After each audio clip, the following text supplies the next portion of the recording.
Spurs taking on Milan Wednesday night at the Tottenham Hotspur Stadium. Again, just the one goal in this one, James. Milan looking to make it through to a Champions League quarter-final for the first time since 2012. What are their prospects?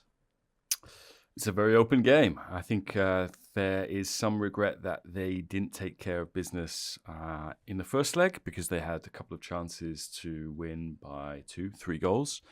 Those chances for Charles de Ketelaere and Malik Thiaw. But I think don't underestimate the confidence that win brought because Milan in the last 18 months since they've come back into the Champions League have had some pretty chastening experiences playing against Premier League opponents. Liverpool in the group stages last year, Chelsea in the group stages this year. So to get that win was important. Things stabilised because that win came at quite a delicate moment for Pioli. They put together 4 wins in a row, 4 clean sheets, but then lost at the weekend in Florence to Fiorentina. And Pioli had to answer the criticism that, were your players' heads already in North London? Right. Which he said, no, absolutely not. It was just that, Fiorentina, good team. We allowed them to do what they're really good at, which is kind of winning the ball high. I think, interestingly for Milan, they've got really good players back for this game who were not available for the first leg. So their goalkeeper, Mike Maignan, who I imagine if Spurs throw the kitchen sink at Milan, he will be very important. Tomori is back. Now, Tomori's not had very good times when he's played against Premier League teams. Hasn't shown the level that he has in Serie A. Everyone can probably remember his performances against Chelsea, home and away. I think sent off in one, culpable for some goals in the other.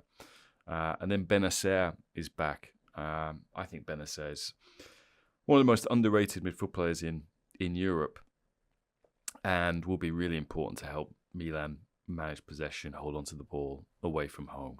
Operation Big Ben, as the Gazzetta called it. Nice.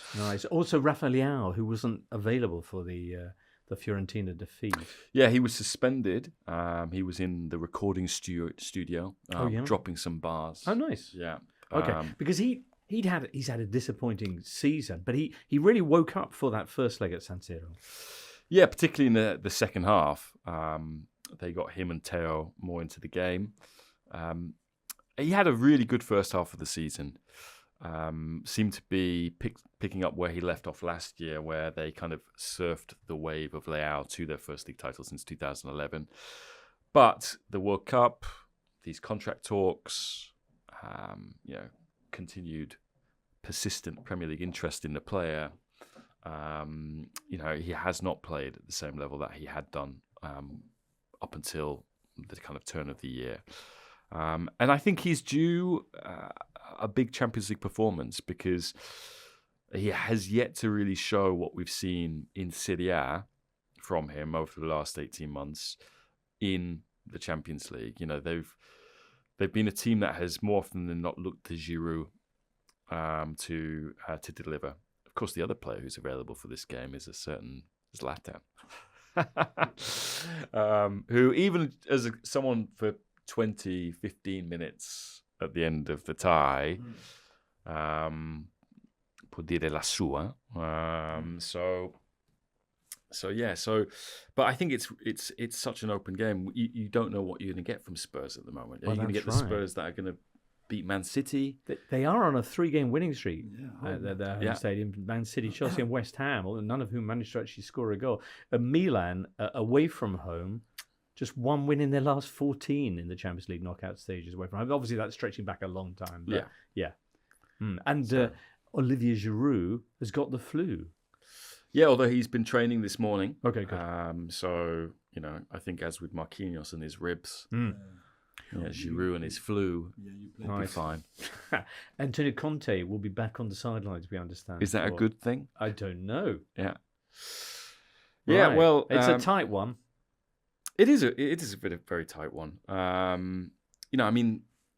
Spurs for the most part, dominated possession and played in Milan's own half at San Siro, but could not lay a glove on them. And so, yeah, they'll have to do a lot more in this tie. But yeah, it probably feels the most open of those this week. I think it's just, it's tricky to call.